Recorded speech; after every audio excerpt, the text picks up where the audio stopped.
नमस्कार। फिर से आपका मल्टी डिडक्शन में स्वागत है। आज हम लेकर उपस्थित हुए हैं home science estate exam 2020 level 2 का एग्ज़ाम टीजीटी का एग्ज़ाम है जो प्रीवियस पेपर है 2020 का। उसको आज हम सॉल्व करेंगे, जिसमें से आज हम सीडीपी के 30 क्वेश्चन सॉल्व करेंगे। नेक्स्ट कल हम होम साइंस के 60 क्वेश्चन सॉल्व करेंगे।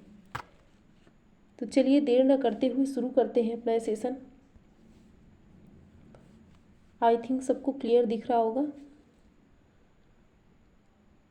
थोड़ा सा जूम कर लेते हैं, क्वेश्चन क्लियर दिख रहा होगा। स्टार्ट करते हैं। निम्नलिखित में से कौन सा थॉर्नडाइक द्वारा प्रतिपादित सीखने का प्रमुख नियम नहीं है? अभ्यास का नियम, प्रभाव का नियम, तत्परता का नियम, सामान्यीकरण का नियम। तो आप सभी को पता है कि अभ्यास का नियम, प्रभाव का नियम, तत्परता का नियम, ये तीनों थॉर्नडाइक ने दिए हैं। लेकिन ये जो फोर्थ है, सामान्यीकरण का नियम, जो फोर्थ हमारा दिया गया है सामान्यीकरण का नियम, ये किसका है?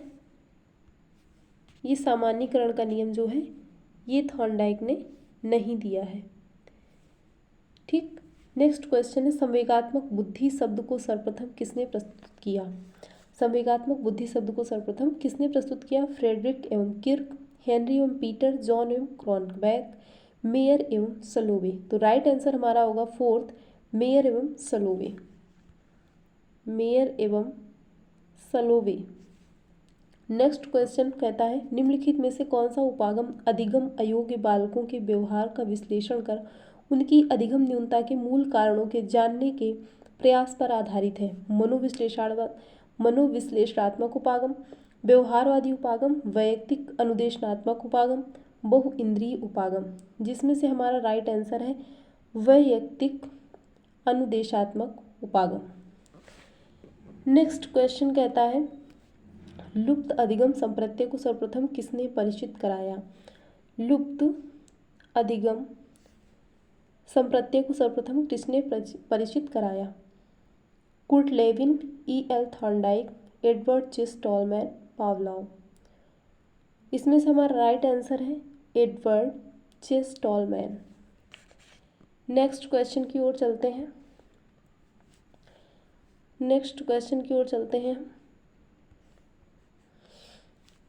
नेक्स्ट क्वेश्चन कहता है, प्रकार्यवाद के प्रमुख प्रवर्तक कौन थे? प्रकार्यवाद के प्रमुख प्रवर्तक कौन थे? इसको भी जूम कर लेते हैं, जिसको क्लियर ना दिख रहा हो वो क्लियर दिखेगा। प्रकार्यवाद के प्रमुख प्रवर्तक कौन थे? William James, J.B. Watson, Clark Hull, Edward Tolman. तो प्रकारवाद के प्रमुख प्रवर्तक कौन थे? William James. नेक्स्ट क्वेश्चन कहता है, निम्नलिखित में से कौन सा जन्मजात अभिप्रेरक का उदाहरण है? निम्नलिखित में से कौन सा जन्मजात अभिप्रेरक का उदाहरण है? पुरस्कार, दंड, भूख, प्रोत्साहन। तो पुरस्कार, दंड और प्रोत्साहन ये जन्मजात नहीं है, लेकिन जो हमारी भूख है वो जन्मजात अभिप्रेरक का उदाहरण है। नेक्स्ट क्वेश्चन है, बालक के शरीर में होने वाले लैंगिक परिवर्तन विकास की कौन सी अवस्था में दिखाई देना प्रारंभ हो जाते हैं? पूर्व बाल्यावस्था, पश्च किशोरावस्था, वयस्कावस्था, वयःसंधि अवस्था। तो इसमें जो हमारा राइट आंसर होगा वो फोर्थ होगा, वयःसंधि अवस्था। नेक्स्ट क्वेश्चन कहता है, क्लासिकल अनुबंधन का अन्य नाम क्या है? क्लासिकल अनुबंधन का अन्य नाम क्या है? एस प्रकार का अनुबंधन, आर प्रकार का अनुबंधन, एस आर प्रकार का अनुबंधन, यू प्रकार का अनुबंधन। तो हमारा क्या है इसमें क्लासिकल अनुबंधन का अन्य नाम क्या है? राइट आंसर होगा ए, एस प्रकार का अनुबंधन। नेक्स्ट क्वेश्चन कहता है, परिश्रम प्रियता बनाम हीनता, परिश्रम प्रियता बनाम हीनता अवस्था के लिए एरिक्सन ने कौन सा आयु समूह बताया है? इसमें से 6 से 11 वर्ष, 12 से 20 वर्ष, 3 से 6 वर्ष, 18 माह से 3 वर्ष। इसमें से कौन सा है? 6 से जो 11 वर्ष है वो है परिश्रम बनाम हीनता। किसने दिया है? एरिक्सन ने। नेक्स्ट क्वेश्चन कहता है, क्वेश्चन नंबर 10 कहता है, निम्नलिखित में से कौन सा विकास का सही सिद्धांत नहीं है? सातत्य का सिद्धांत, वैयक्तिक भिन्नता का सिद्धांत, पैटर्न की एकरूपता का सिद्धांत, विशिष्ट से सामान्य प्रतिक्रियाओं की कार्यवाही का सिद्धांत। तो ये हमारा फोर्थ रॉन्ग है, क्योंकि सामान्य से विशिष्ट होता है, ना कि विशिष्ट से सामान्य। चलते हैं नेक्स्ट क्वेश्चन की ओर। इसको भी जूम कर लेते हैं तो आपको क्लियर दिखाई देगा।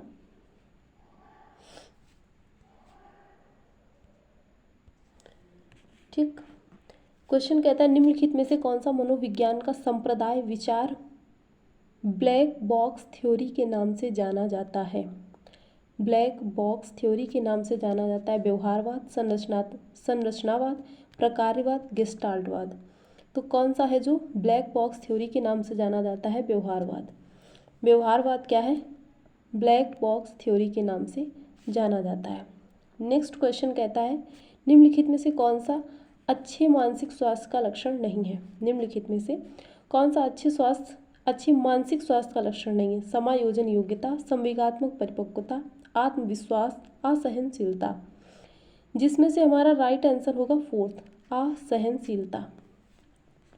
नेक्स्ट क्वेश्चन कहता है कैटल संस्कृति मुक्त बुद्धि परीक्षण की मापनी फर्स्ट किसके लिए बनाई गई थी? कैटल संस्कृति मुक्त बुद्धि परीक्षण की मापनी फर्स्ट किसके लिए बनाई गई थी? 4 ऑप्शन दिए हैं, उसमें से पढ़ते हैं। 8 से 12 वर्ष के मानसिक दोष वाले व्यक्तियों के लिए, 4 से 8 वर्ष के मानसिक दोष वाले व्यक्तियों के लिए, 12 से 15 वर्ष के मानसिक दोष वाले व्यक्तियों के लिए, 2 से 4 वर्ष के मानसिक दोष वाले व्यक्तियों के लिए। तो इसमें से हमारा राइट आंसर जो होगा वो होगा सेकेंड। राइट आंसर क्या होगा?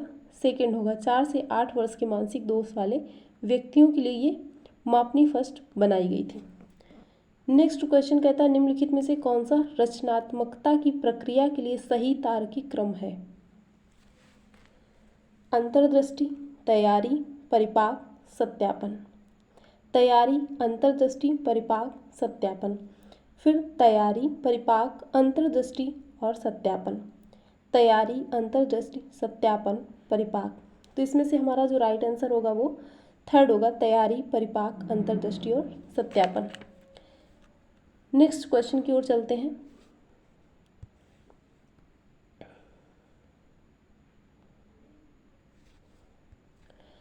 नेक्स्ट क्वेश्चन कहता है निम्नलिखित में से कौन सा पद क्रिया प्रसूत अनुबंधन से संबंधित नहीं है? अंतर्दृष्टि, पुनर्बलन, स्वतः पुनर्लाभ, विलोपन। तो जो हमारा अंतर्दृष्टि है वो क्या है? वो क्रिया प्रसूत अनुबंधन से संबंधित नहीं है। नेक्स्ट क्वेश्चन कहता है वे बच्चे जो विभिन्न प्रकार की अधिगम समस्याओं से ग्रसित रहते हैं उनके लिए अधिगम अक्षम शब्द का प्रयोग सर्वप्रथम किसने किया? Hayward, Samuel Kirk, Van Riper, Work. तो इसमें से किसने किया है? सैमुअल किर्क ने। नेक्स्ट क्वेश्चन कहता है निम्नलिखित में से कौन सा मनोवैज्ञानिक आत्मा के विज्ञान के रूप में मनोविज्ञान विचारधारा का समर्थक नहीं है? प्लेटो, अरस्तु, डेकार्टे और वुंट।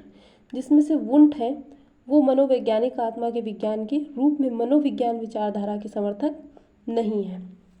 नेक्स्ट क्वेश्चन कहता है मनोविज्ञान की कौन सी शाखा में टेलीपैथी, पुनर्जन्म जैसे क्षेत्रों का अध्ययन किया जाता है? दैहिक मनोविज्ञान, नैदानिक मनोविज्ञान, अतीन्द्रिय मनोविज्ञान, विकासात्मक मनोविज्ञान। जिसमें से हमारा राइट आंसर है अतीन्द्रिय मनोविज्ञान। नेक्स्ट क्वेश्चन कहता है जीन पियाजे के अनुसार बालक कौन सी अवस्था में परिकल्पनाओं को समझने की तथा तार्किक वाक्यों के आधार पर विचार करने की योग्यता प्राप्त कर लेता है? 19 क्वेश्चन क्या कहता है जीन पियाजे के अनुसार बालक कौन सी अवस्था में परिकल्पनाओं को समझने की तथा तार्किक वाक्यों के आधार पर विचार करने की योग्यता प्राप्त कर लेता है? 0 से 2 वर्ष, 2 से 6 वर्ष, 6 से 11 वर्ष, 11 से 15 वर्ष। तो इसमें हमारा राइट आंसर होगा फोर्थ, 11 से 15 वर्ष। चलते हैं नेक्स्ट क्वेश्चन की ओर। नेक्स्ट क्वेश्चन कहता है निम्नलिखित में से कौन सा मनोविज्ञान मानव के चिंतन, स्मृति, भाषा, प्रत्यक्षीकरण इत्यादि का अध्ययन करता है? मानवतावादी मनोविज्ञान, संज्ञानात्मक मनोविज्ञान, असामान्य मनोविज्ञान, नैदानिक मनोविज्ञान। जिसमें से हमारा राइट आंसर है सेकेंड, संज्ञानात्मक मनोविज्ञान। नेक्स्ट क्वेश्चन कहता है निम्नलिखित में से कौन सा व्यक्तित्व का प्रकार टेचमर द्वारा नहीं दिया गया है? सुडौलकाय, कलात्मक, लंबकाय, गोलाकाय। जिसमें से वैसे इसमें अगर आंसर ढूंढा जाए तो सुडौलकाय, लंबकाय, गोलाकाय। सब में काय है, केवल एक ऐसा है सेकंड जिसमें कि काय नहीं है, कलात्मक। राइट आंसर हमारा क्या है, कलात्मक। नेक्स्ट क्वेश्चन कहता है जीन पियाजे के अनुसार नैतिक विकास अवस्था परायत्तता अन्योन्यता का आयु समूह क्या है?